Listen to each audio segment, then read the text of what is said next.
ಶ್ರೀ ಗುರುಭ್ಯೋ ನಮಃ. ಶಂಕರಾಚಾರ್ಯ ವಿರಚಿತ ಶ್ರೀ ಸುವರ್ಣಮಾಲಾ ಸ್ತುತಿಯ 31ನೇ ಶ್ಲೋಕ ಎಂದರೆ ತವರ್ಗದ ಮೊದಲನೇ ಅಕ್ಷರ, ವ್ಯಂಜನದ 16ನೇ ಅಕ್ಷರ ಹಾಗೂ ಸಂಸ್ಕೃತ ವರ್ಣಮಾಲೆಯ 31ನೇ ಅಕ್ಷರವೆಂದೇ ಪ್ರಸಿದ್ಧವಾಗಿರುವಂತಹ ತಕಾರದಿಂದ ಈ ಶ್ಲೋಕವು ಪ್ರಾರಂಭಗೊಳ್ಳಲಿದೆ. ಆ ಶ್ಲೋಕ ಹೀಗಿದೆ, ಕೇಳೋಣ ಬನ್ನಿ ಸ್ನೇಹಿತರೆ. ತವ ಮನ್ವತಿ ಸಂಜಪತ ಸದ್ಯಃ ತರತಿ ನರೋಹಿ ಭವಾಬ್ಧಿಭೋ ಸಾಂಬ ಸದಾಶಿವ ಶಂಭೋ ಶಂಕರ ಶರಣಂ ಮೇ ತವ ಚರಣಯುಗಂ. ಇನ್ನೊಮ್ಮೆ ನೋಡೋಣ ಸ್ನೇಹಿತರೆ. ತವ ಮನ್ವತಿ ಸಂಜಪತ ಸದ್ಯಃ ತರತಿ ನರೋಹಿ ಭವಾಬ್ಧಿಂ ಭೋ ಸಾಂಬ ಸದಾಶಿವ ಶಂಭೋ ಶಂಕರ ಶರಣಂ ಮೇ ತವ ಚರಣಯುಗಂ. ಈ ಶ್ಲೋಕದ ಪದಚ್ಛೇದವನ್ನ ವೀಕ್ಷಿಸುವುದಾದರೆ, ತವ ಮನ್ವತಿ ಸಂಜಪತಃ ಸದ್ಯಃ ತರತಿ ನರೋಹಿ ಭವಾಂಧಿಂಭೋ ಸಾಂಬ ಸದಾಶಿವ ಶಂಭೋ ಶಂಕರ ಶರಣಂ ಮೇ ತವ ಚರಣಯುಗಂ ಇತಿ ಪದಚ್ಛೇದ. ಇನ್ನು ಅನ್ವಯಾರ್ಥವನ್ನ ನೋಡುವ ಸಮಯ. ಭೋ ಮನ್ವತಿ ಸದ್ಯಃ ನರಃ ತವ ಸಂಜಪತಃ ಸಹ ಭವಾಬ್ಧೀಂ ತರತಿ ಸಾಂಬ ಸದಾಶಿವ ಶಂಕರ ಶಂಭೋ ತವ ಚರಣಯುಗಂ ಮೇ ಶರಣಂ ಇತಿ ಅನ್ವಯಾರ್ಥ. ಅರ್ಥ ಹೀಗಿದೆ, ಹೇ ಶಂಭುವೆ, ನಿನ್ನ ಮಂತ್ರವನ್ನ ಯಾವನು ಜಪಿಸುತ್ತಾನೋ ಆ ನರನು ಭವ ಸಾಗರವನ್ನ ದಾಟುತ್ತಾನೆ. ಹೇ ಪಾರ್ವತಿ ಸಹಿತನಾಗಿರುವವನೇ, ಸದಾ ಮಂಗಳಮಯನಾಗಿರುವವನೇ, ಶುಭವನ್ನುಂಟು ಮಾಡುವವನೇ, ನಿನ್ನ ಚರಣಯುಗಳವೇ ನನ್ನಾಶ್ರಯವು ಅಂತ ಹೇಳ್ತಾ ಇದ್ದಾರೆ ಶಂಕರಾಚಾರ್ಯರು. ಸಂಜಪತಃ ಅಂದ್ರೆ ಸಮ್ಯಕ್ ಜಪತಃ ಸಂಜಪತಃ, ಚೆನ್ನಾಗಿ ಜಪಿಸೋದು. ಚೆನ್ನಾಗಿ ಜಪಿಸೋದು ಅಂದ್ರೇನು? ಭಕ್ತಿ ಶ್ರದ್ಧೆ ಏಕಾಗ್ರತ ಚಿತ್ತರಾಗಿ ಯಾರು ಜಪಿಸ್ತಾರೋ ಅವರು. ಭವಾಬ್ಧಿಂ ಭವ ಅಬ್ಧಿಂ,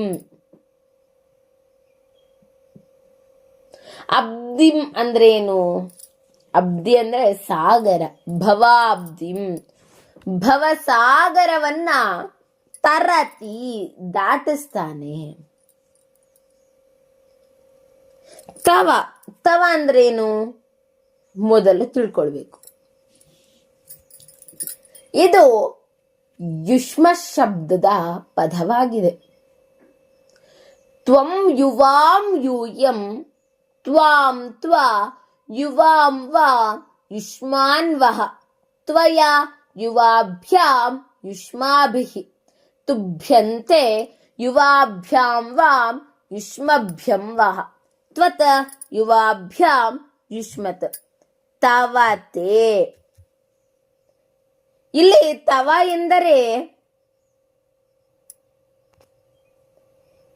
ಎಂದರೇನು ಅಂತ ಹೇಳಿದ್ರೆ ಷಷ್ಠಿ ವಿಭಕ್ತಿ ಏಕವಚನ. ಅಂದ್ರೇನು?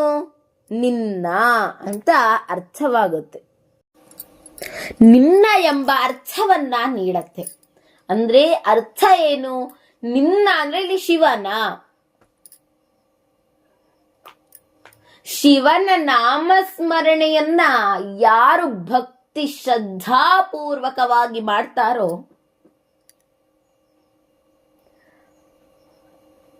ಅವರನ್ನ ಭವಸಾಗರದಿಂದ ಮುಕ್ತಗೊಳಿಸ್ತಾನೆ ಶಿವ ಅಂತ ಇಲ್ಲಿ ಶಂಕರಾಚಾರ್ಯ ಹೇಳ್ತಾ ಇದ್ದಾರೆ. ಒಂದು ಚಿಕ್ಕ ಒಂದು ಮಂತ್ರವನ್ನ, ಶಿವನ ಮಂತ್ರವನ್ನ ತೆಗೆದುಕೊಂಡ್ರೆ ಸಾಕು, ಅದನ್ನ ಭಕ್ತಿ ಶ್ರದ್ಧಾಪೂರ್ವಕವಾಗಿ ಮಾಡಬೇಕು. ಯಾವುದೇ ಒಂದು ಮಂತ್ರ ಆಗಿರ್ಲಿ, ಭಕ್ತಿಯಿಂದ ಮಾಡಿದರೆ ಬಡವ ಕೂಡ ಬಲ್ಲಿದನಾಗಬಹುದು. ಅದೇ ಡಾಂಬಿಕ ಭಕ್ತಿಯನ್ನ ತೋರಬಾರದಷ್ಟೆ. ಯಾವಾಗ ಡಾಂಬಿಕ ಭಕ್ತಿಯನ್ನ ತೋರಿಸ್ತೇವೋ ಅದು ಇಲ್ಲಿಂದ ಮುಂದೆ ಕೂಡ ಹೋಗೋದಿಲ್ಲ. ಪಂಚಾಕ್ಷರಿ ಮಂತ್ರವನ್ನ ನಾವೆಲ್ಲರೂ ಕೂಡ ಕೇಳಿರ್ತೇವೆ. ಯಾವುದು ಪಂಚಾಕ್ಷರಿ ಮಂತ್ರ? ನಮಃ ಶಿವಾಯ. ಶಿವಾಯ ಎಂಬುದು ಚತುರ್ಥಿ ಭಕ್ತಿ. ನಮ ಎಂಬ ಪದ ಬಂದರೆ ವ್ಯಾಕರಣದ ಪ್ರಕಾರ ಚತುರ್ಥಿ ವಿಭಕ್ತಿ ಬರಬೇಕು. ಅದಕ್ಕೆ ನಮಃ ಮುಂದೆ ಶಿವಪದ ಇರೋದ್ರಿಂದ ಶಿವಾಯ ಎಂದು ಚತುರ್ಥಿ ಭಕ್ತಿ ಬಂದಿದೆ. ಶಿವನಿಗೆ ನಮಸ್ಕಾರಗಳು ಎಂಬ ಒಂದೇ ಒಂದು ಮಂತ್ರ ನಮಃ ಶಿವಾಯ. ಇದನ್ನ ಹೇಳೋಕ್ಕಿಂತ ಮುಂಚೆ ಓಂಕಾರವನ್ನ ಸೇರಿಸ್ತೇವೆ. ಓಂ ನಮಃ ಶಿವಾಯ ಎಂಬ ಮಂತ್ರವು ಅತ್ಯಂತ ಶಕ್ತಿಶಾಲಿ ಹಾಗೂ ಭಕ್ತಿಪೂರ್ವಕವಾಗಿ ಮಾಡಿದರೆ ಭವಸಾಗರವನ್ನ ದಾಟಿಸುವಂತಹ ಪಂಚಾಕ್ಷರಿ ಮಂತ್ರವಾಗಿದೆ. ಇದನ್ನ ಭಕ್ತಿಯಿಂದ ಪಠಿಸಿದರಿಂದ ಮನಸ್ಸಿಗೆ ಶಾಂತಿ, ನಕಾರಾತ್ಮಕ ಶಕ್ತಿಗಳಿಗೆ ಅಂತ್ಯ ಮತ್ತು ಏಕಾಗ್ರತೆ ಹೆಚ್ಚುತ್ತದೆ. ಇದು ಒತ್ತಡವನ್ನು ಕಡಿಮೆ ಮಾಡುತ್ತೆ. ಆಂತರಿಕ ಶಕ್ತಿ ಮತ್ತು ಆನಂದವನ್ನ ಸದಾ ಜೀವನದಲ್ಲಿ ನೀಡುತ್ತೆ. ಕೆಟ್ಟ ಆಲೋಚನೆಗಳನ್ನ ಮತ್ತು ನಕಾರಾತ್ಮಕ ಶಕ್ತಿ ನಮ್ಮೊಳಗೆ ಅಡಗಿದ್ದರೆ ಅದನ್ನ ಕಿತ್ತು ದೂರು ಮಾಡುತ್ತೆ. ಯಾವುದು? ಓಂ ನಮಃ ಶಿವಾಯ ಎಂಬ ಮಂತ್ರ ಜೀವನದಲ್ಲಿ ಧನಾತ್ಮಕತೆ ಮತ್ತು ಉತ್ತಮ ಶಕ್ತಿಯನ್ನ ಆಕರ್ಷಿಸುತ್ತೆ. ಅದಕ್ಕೆ ಪಾಸಿಟಿವ್ ಥಾಟ್ಸ್ ಅಂತ ಹೇಳ್ತಾರೆ. ಪಾಸಿಟಿವ್ ಥಾಟ್ಸ್ಗಳನ್ನ ನಮ್ಮ ಮನಸ್ಸಿನಲ್ಲಿ ಹೆಚ್ಚೆಚ್ಚು ಮಾಡುತ್ತೆ ಓಂ ನಮಃ ಶಿವಾಯ ಎಂಬ ಮಂತ್ರ. ಇನ್ನು ನಮ್ಮ ಚಕ್ರಗಳಲ್ಲಿ ಕಲ್ಮಶವಿದ್ದರೆ ಅದನ್ನು ಕೂಡ ದೂರ ಮಾಡಿಬಿಡುತ್ತೆ. ಆ ಚಕ್ರಗಳು ಯಾವ್ಯಾವುದು? ನಮ್ಮ ದೇಹದಲ್ಲಿ ಒಟ್ಟು 7 ಚಕ್ರಗಳಿವೆ. ಮೂಲಾಧಾರ ಚಕ್ರ, ಸ್ವಾಧಿಷ್ಠಾನ ಚಕ್ರ, ಮಣಿಪುರ ಚಕ್ರ, ಅನಾಹತ ಚಕ್ರ, ವಿಶುದ್ಧಿ ಚಕ್ರ, ಆಜ್ಞಾ ಚಕ್ರ ಹಾಗೂ ಸಹಸ್ರಾರು ಚಕ್ರ. ಈ ಪ್ರತಿಯೊಂದು ಚಕ್ರವು ನಿರ್ದಿಷ್ಟ ಬಣ್ಣ ಮತ್ತು ಭೌತಿಕ ಭಾವನಾತ್ಮಕ ಗುಣಲಕ್ಷಣಗಳನ್ನ ಹೊಂದಿದೆ. ಇನ್ನು ಈ ಮಂತ್ರದಲ್ಲಿರುವ ಪ್ರತಿಯೊಂದು ಅಕ್ಷರವು ಪೃಥ್ವಿ, ಜಲ, ಅಗ್ನಿ, ವಾಯು ಮತ್ತು ಆಕಾಶ ಎಂಬ 5 ತತ್ವಗಳನ್ನ ಸಂಕೇತಿಸುತ್ತೆ.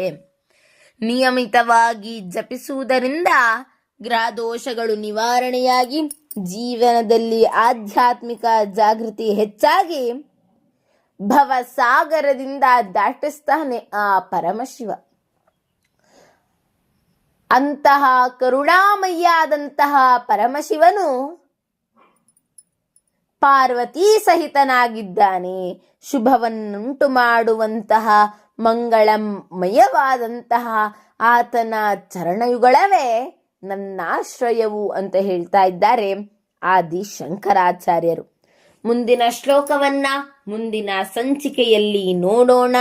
ಅಲ್ಲಿಯ ತನಕ ಓಂ ನಮಃ ಶಿವಾಯ ಎಂಬ ನಾಮಮಂತ್ರವು ನಮ್ಮ ಮನಸ್ಸಿನಲ್ಲಿ ಹೊರಡುತ್ತಿರಲಿ. ಸರ್ವೇ ಜನಾಃ ಸುಖಿನೋ ಭವಂತು, ಸಕಲ ಸನ್ಮಂಗಲಾನಿ ಭವಂತು, ಲೋಕಾಃ ಸಮಸ್ತಾಃ ಸುಖಿನೋ ಭವಂತು. ಧನ್ಯವಾದಾः.